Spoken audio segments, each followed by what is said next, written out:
Attention, aujourd'hui on fait le lien entre un méchant de Spider-Man, la mythologie grecque et la proto-paléontologie. Je vous assure, ça va être cohérent. Tu participes ou pas ?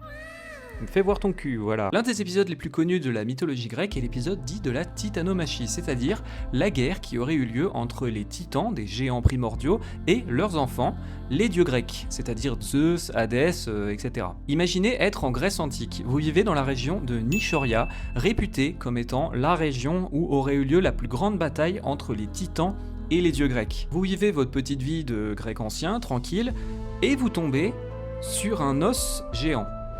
Dans les années 70, une équipe de chercheurs américains découvre dans la nécropole de Nichoria un fémur géant. Cet os géant, que l'équipe de chercheurs identifie comme étant un fémur de rhinocéros préhistorique, disparu depuis très longtemps, a été entreposé là, sans doute, parce que les Grecs anciens de l'époque pensaient avoir découvert un fémur de titan, ou de géant, ou de héros grecs, ou de cyclopes, bref.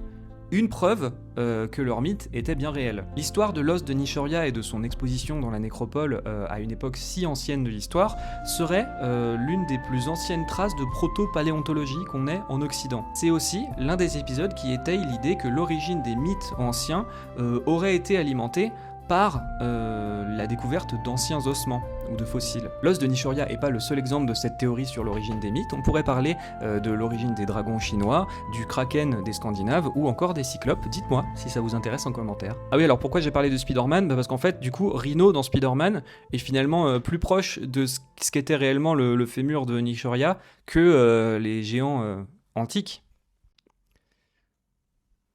Oui, j'ai peut-être fait un grand écart sur celle-là.